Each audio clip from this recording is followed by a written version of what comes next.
యోగాతో బరువు తగ్గటం సులభం కేవలం 21 రోజుల్లో.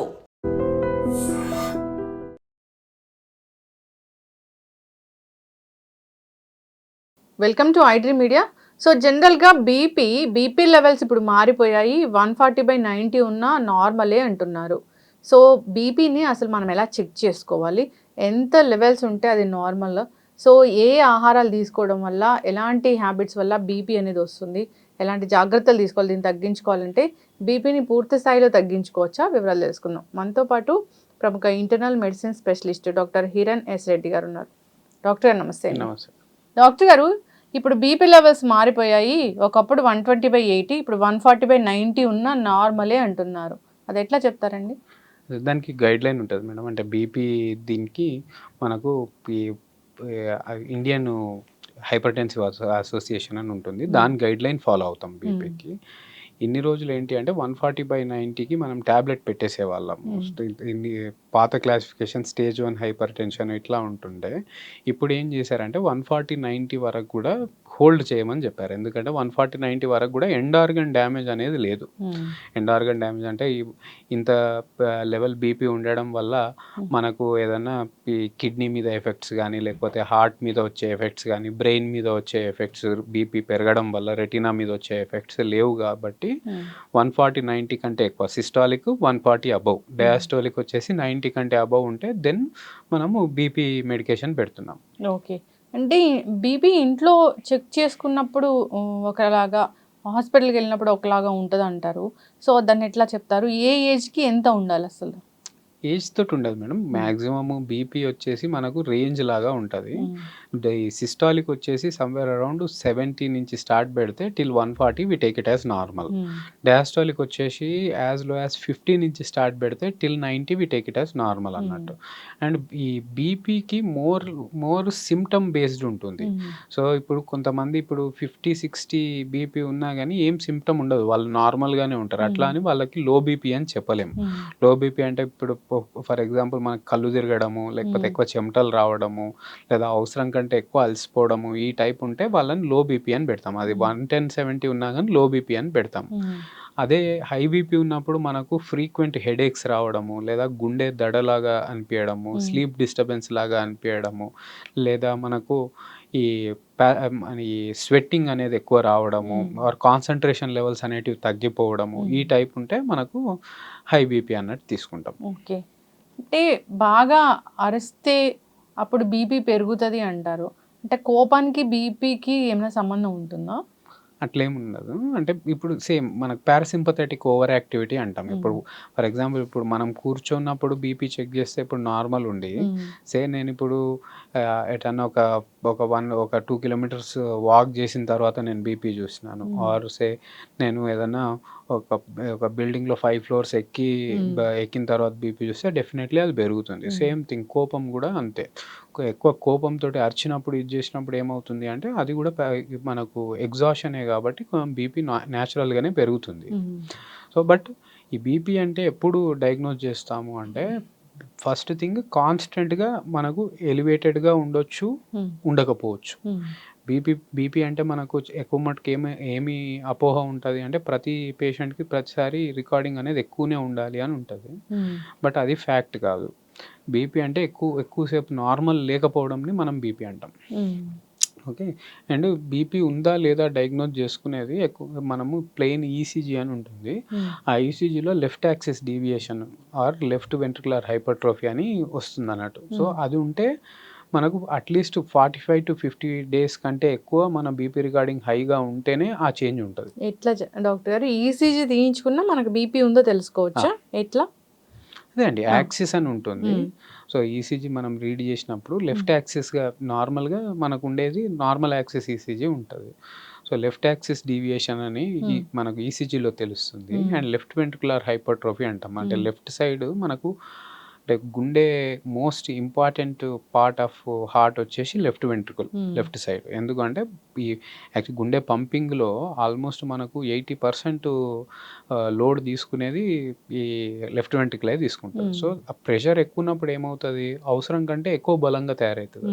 ఇప్పుడు సేమ్ ఇప్పుడు మనం ఒక ఇప్పుడు ఇప్పుడు వెయిట్ పుట్ ఆన్ కండి అంటే దేర్ ఆర్ 2 వేస్. ఒకటి మనము తిని కూర్చున్నాము.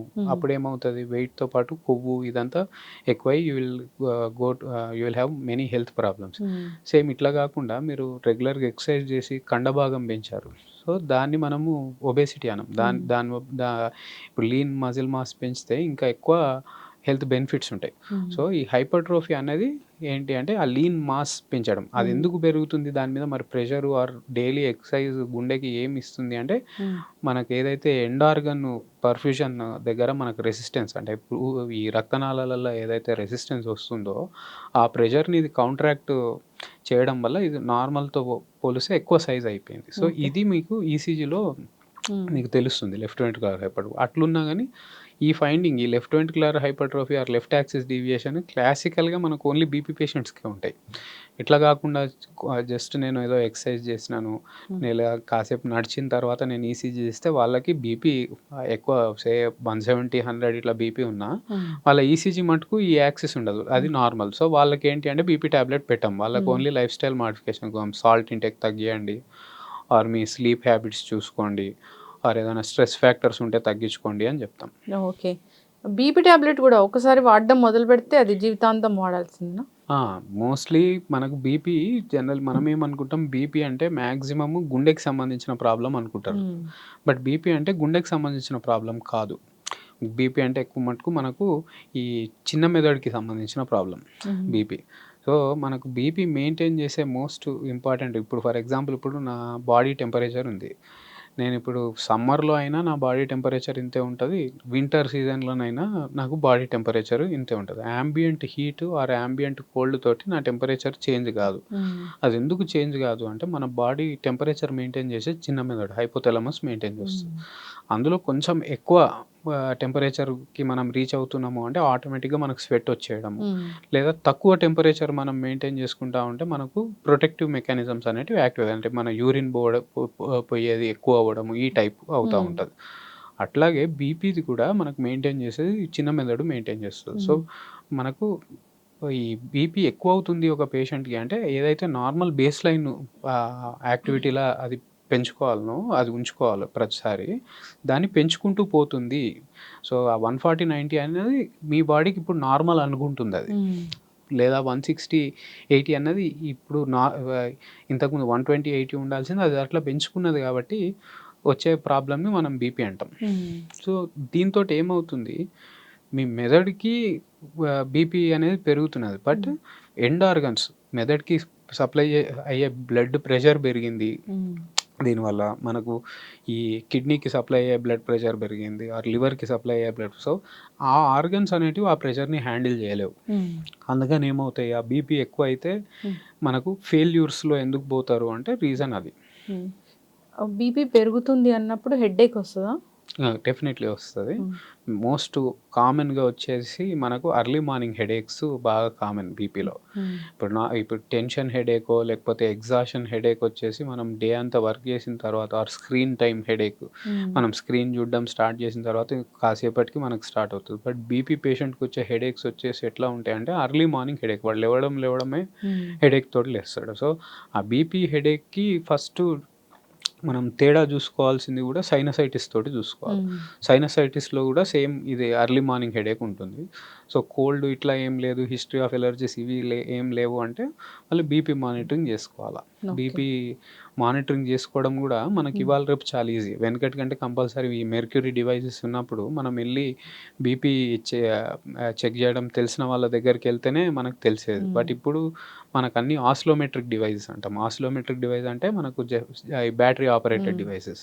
సో, వాటితోటి కూడా మనకు బీపీ మానిటర్ చేసుకోవచ్చు. బట్ ఇంపార్టెంట్ ఏంటంటే ఆ ఆసిలోమెట్రిక్ డివైస్ వాడినప్పుడు అది మేజర్‌గా పనిచేసి ఇన్‌ఫ్రారెడ్ మెకానిజం తోటి పనిచేస్తది. సో, దాని కఫ్ చూస్తే మనం చేతికి టై చేసే కఫ్ చూస్తే అందులో ఒక యారో మార్క్ ఉంటది. ప్రతి కఫ్‌కి ఒక యారో మార్క్ ఉంటది. ఆ యారో మార్క్ కరెక్ట్‌గా మనకు ఈ సెంటర్‌లో ఉంటేనే దాంట్లో రికార్డింగ్ కరెక్ట్ వస్తది.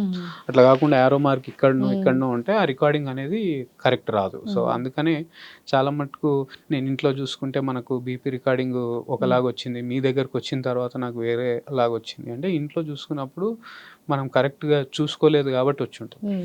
లెఫ్ట్ హ్యాండ్ కన్నా రైట్ హ్యాండ్‌కే ఎక్యురేట్ మంచిగుంటది అంటే కరెక్ట్ వస్తది అంటున్నారు.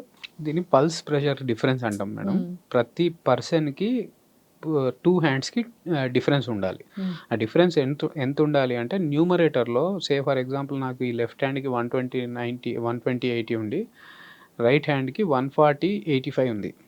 అప్పుడే అది నార్మల్. హ్మ్. సో, న్యూమరేటర్ వచ్చి 20 కంటే ఎక్కువ డిఫరెన్స్ ఉండొద్దు. డినామినేటర్ వచ్చేసి 10 కంటే ఎక్కువ డిఫరెన్స్ ఉండొద్దు. హ్మ్. బై మిస్టేక్ నాకు ఒక చేతిలో 50, 60 వచ్చి ఇంకో చేతిలో 120, 80 వచ్చింది అంటే అదొక గుండెకి సంబంధించి కోయాక్టేషన్ ఆఫ్ అయోర్టా అని గుండె రక్తనాళాలు ఏదైతే గుండె నుంచి బయటికి మనం సప్లై చేసే రక్తనాళాలని అయోర్టాస్ అంటాము. హ్మ్. ఆ అయోర్టాలో ఒక చీలిక ఏర్పడితే దాన్ని కోయాక్టేషన్ ఆఫ్ అయోర్టా అంటారు. హ్మ్. సో, ఈ పల్స్ ప్రెషర్ డిఫరెన్స్ వచ్చేసి ఆ రోగంలో వస్తది. ఓకే. సో, కంపల్సరీ అందరికీ డిఫరెన్స్ ఉండాలి. బట్ డిఫరెన్స్‌లో ఏంది అంటే న్యూమరేటర్‌లో 20, డినామినేటర్‌లో 10 కంటే ఎక్కువ డిఫరెన్స్ ఉండొద్దు. హ్మ్. ఒకవేళ అంతకంటే ఎక్కువ ఉంటే it can be A clue for a major medical problem. హ్మ్. డాక్టర్ గారు టాబ్లెట్స్ వాడే విషయంలో చాలా మంది తప్పులు చేస్తా ఉంటారు. పర్టిక్యులర్‌గా ఒకటే టైంకి టాబ్లెట్ తీసుకోవాల్సిన అవసరం ఉంటుందా? లేదా ఏ టైంలోనైనా తీసుకోవచ్చా? బీపీది generally it goes with time అండి. హ్మ్. సో, బీపీ టాబ్లెట్ మనకు మాక్సిమం చాలామంది ఏంది అంటే హ్మ్. నాకు రెగ్యులర్‌గా వచ్చేవాళ్ళు కూడా పోస్ట్ బ్రేక్‌ఫాస్టా హ్మ్. లేకపోతే పోస్ట్ లంచా ఎప్పుడు అని. బట్ బీపీ టాబ్లెట్‌కి వచ్చేసి ఎప్పుడు కూడా మనం పక్కకి మెన్షన్ చేసేది టైం మెన్షన్ చేస్తాం. హ్మ్. అంటే వాడు తిన్నా, తినకున్నా, ఉపవాసం ఉన్నా, ట్రావెలింగ్ చేస్తున్నా ఆ టైం అయింది అంటే వేసుకోవాలి అని. అండ్ మోరోవర్ బీపీ టాబ్లెట్ వచ్చేసి మనకేమవుతుంది అంటే ఆ బీపీ ట్రిగర్స్ అంటాం. ట్రిగర్ ఎప్పుడు అవుతది? మనం డైలీ వైస్ యాక్టివిటీస్ ఏవైతే చేస్తామో లైక్ నేను నా జాబ్ చేసుకుంటున్నా, లేకపోతే నేను నడుస్తున్నా, నేను ట్రావెల్ చేస్తున్నా, నేను కార్ నడుపుతున్నా. సో, ఇవన్నీ ట్రిగర్స్. అంటే ఈ యాక్టివిటీస్ చేయడం వల్ల మనకు కొన్ని సార్లు ప్రిడామినెంట్‌గా బీపీ పెరగడానికి ఇవే కారణాలు కావచ్చు. హ్మ్. సో, మార్నింగ్ టైం వేసుకోవడం బెస్ట్. హ్మ్. BP tablet. కొంతమందికి ఏంటి అంటే మనకు ఈ బీపీలో కూడా రెసిస్టెంట్ హైపర్ టెన్షన్ లేదా యాక్సిలరేటెడ్ హైపర్ టెన్షన్ ఇట్లా ఉంటుంది టైప్స్. వాళ్ళకి ఏం చేస్తాము అంటే మార్నింగ్, నైట్ కూడా పెడతాం. హ్మ్. వాళ్ళు పడుకున్న తర్వాత బీపీ రికార్డింగ్స్ అనేటివి చాలా హైయర్ సైడ్ ఉంటాయి. హ్మ్. సో, నా బీపీ ఉన్నా లేకున్నా ఒక నార్మల్ పర్సన్ పడుకున్న తర్వాత స్లీప్‌లో రెమ్ స్లీప్, ఎన్ఆర్‌ఈఎం స్లీప్ అని 2 స్లీప్స్ ఉంటాయి. సో, హ్మ్. డీపెస్ట్ స్లీప్‌లోకెళ్ళిన తర్వాత బీపీ నేచురల్‌గానే పెరుగుతది. హ్మ్. అవునా? మనకు బాడీ మార్నింగ్ టైమ్ రెస్ట్‌లో ఉంటే కూడా బీపీ పెరుగుతదా? బాడీ రెస్ట్‌లో ఉంటే యాక్చువల్లీ బీపీ పెరుగుతది. హ్మ్. ఎందుకంటే అప్పుడు మన పారాసింపథెటిక్ నర్వస్ సిస్టమ్ టోటల్ నార్మల్‌కెళ్ళిపోయి హ్మ్. అప్పుడు ఏమవుతుందంటే మనకు ఎర్లీ మార్నింగ్ ఇప్పుడు మీకు రెగ్యులర్‌గా చూసుకున్నా మీకు హార్ట్ అటాక్స్ లేకపోతే ఈ అవును. పారాలిసిస్, స్ట్రోక్స్ మీకు మార్నింగ్ టైమే మార్నింగ్. ఎందుకు కామన్ హ్మ్. అంటే రీజన్ కూడా ఇదే. హ్మ్. ఎందుకంటే మార్నింగ్ టైమ్స్ ఇప్పుడు మనకు 3:00 నుంచి మార్నింగ్ 6:00 మధ్యలో బీపీ రికార్డింగ్స్ అనేటివి న్యాచురల్‌గానే పెరుగుతాయి. Hmm. So, BP tablet early morning లెవ్వంగానే వేసుకోవడం దాంతోటి ఏమవుతుంది అంటే ఈ కైండ్ ఆఫ్ రిస్క్స్ తగ్గిపోతాయి కాబట్టి ఒక టైం అనేది చెప్తాం. హ్మ్. యెస్. సో, ఖచ్చితంగా టైంకి టాబ్లెట్ తీసుకోవాలి. డాక్టర్ చెప్పినట్లు ఫాలోఅప్‌కి రావాలి. బీపీ టాబ్లెట్ విషయంలో కూడా అంతే. అంటే బీపీ పేషెంట్స్ కూడా చాలామంది అదే టాబ్లెట్ జీవితాంతం వాడుతూ ఉంటారు. అవును మేడం. ఇబ్బందొస్తదిగా డాక్టర్ గారు? అవునండి. హ్మ్. బీపీది రెగ్యులర్ విజిట్స్ పెట్టుకోవడమే better madam BP patient. And అదే హోమ్ మానిటరింగ్ అంటాము. హ్మ్. ఇప్పుడు best place to check BP is at home, not at clinic. Hmm. So, క్లినిక్‌లో ఆర్ హాస్పిటల్‌లో ఎట్లా ఉంటుంది వైట్ కాలర్ హైపర్ టెన్షన్ అంటాం. హ్మ్. ఇప్పుడు కొంతమందికి ఆ ఎన్విరాన్మెంటే హాస్పిటల్ ఎన్విరాన్మెంట్ కొంచెం ఆహ్, అన్‌కంఫర్టబుల్ ఎన్విరాన్మెంట్‌లో ఫీల్ అయ్యి వాళ్ళు కొంచెం కొన్ని సార్లు సూడో హై రికార్డింగ్స్ కూడా వస్తుంటాయి. సో, హ్మ్.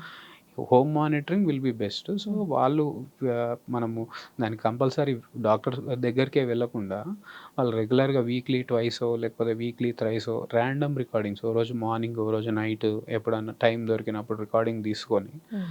అందులో ఒకవేళ మనకు very high recordings or very low recordings అట్లా రిపీటెడ్‌గా కనిపిస్తా ఉన్నాయి. హ్మ్. ఇప్పుడు 2 టైమ్స్, 3 టైమ్స్ చేసినా నాకు అదే రికార్డింగ్ హైగా కనిపిస్తుంది అంటే దెన్ యూ షుడ్ విజిట్. ఒక 3 టైమ్స్ తీసుకుంటే అప్పుడే ఒక 5 మినిట్స్ గ్యాప్‌లో ఫస్ట్ ఎక్కువగుంటది. తర్వాత తక్కువుంటది. తర్వాత ఇంకా తక్కువుంటది. అప్పుడు ఎలా తీసుకుంటాము మన రీడింగ్‌ని? వి టేక్ మీన్ హ్మ్. అన్నట్టు తీసుకుంటాం. అందులో యావరేజెస్ తీసుకుంటాము. హ్మ్. సో, జనరల్‌గా ఎంత డిఫరెన్స్ ఉన్నా గానీ బాగా కామన్‌గా ఏముంటుంది అంటే ఒక ఒక బైలేబుల్ అనేది చేంజ్ కాదు. అంటే ఫర్ ఎగ్జాంపుల్ ఇప్పుడు మనకు న్యూమరేటర్ అనేది ఎప్పుడు కాన్స్టెంట్లీ హై వచ్చి డినామినేటర్ నార్మల్ రావచ్చు. సేమ్ థింగ్ న్యూమరేటర్ నార్మల్ వచ్చి డినామినేటర్ హై రావచ్చు. అట్లా ఉన్నా కానీ బీపీ దాన్ని ఐసోలేటెడ్ సిస్టాలిక్ హైపర్ టెన్షన్ అని అదొక డిఫరెంట్ బీపీ ఇది. దానికి ట్యాబ్లెట్ కూడా పెడతాం అన్నట్టు. ఓకే. ఓన్లీ పైన ఉన్న బీపీ సిస్టాలిక్ 120 ఉండి డయాస్టలిక్ మాత్రం ఎక్కువగా ఉంటే ఒక 90 వరకు ఉంటే అంటే బీపీలలో మోస్ట్ ఇంపార్టెంట్ డయాస్టోలిక్ మేడం. అంటే సిస్టాలిక్ అంటే ఏంటి అంటే ఇప్పుడు మనకు పెరిఫెరల్గా ఉన్న బీపీని సిస్టాలిక్ బీపీ అంటాం. ఈ డయాస్టోలిక్ అంటే గుండె లోపల ఉండే ప్రెషర్ని డయాస్టోలిక్ అంటాం. సో 85 అనేది యాక్చువల్లీ హార్ట్ లోపల ఉన్న pressure gradient 85.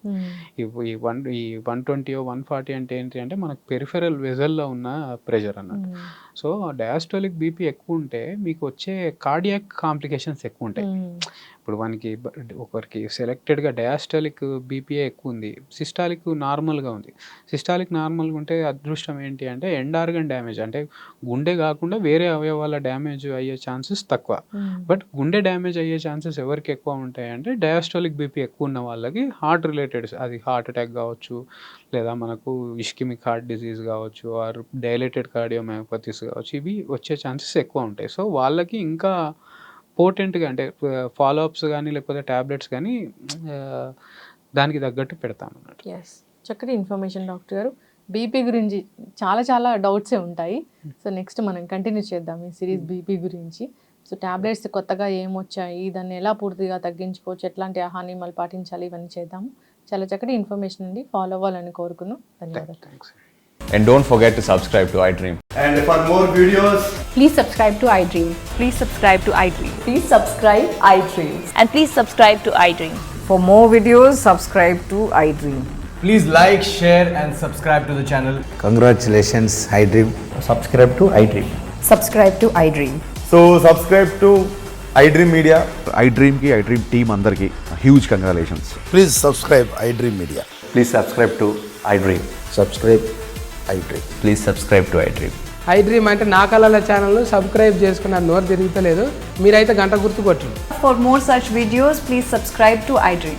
Subscribe to iDream. Please subscribe to iDream. Please subscribe iDream Media. Please do subscribe to iDream. Please subscribe to iDream Media. For best entertainment and information, please subscribe iDream.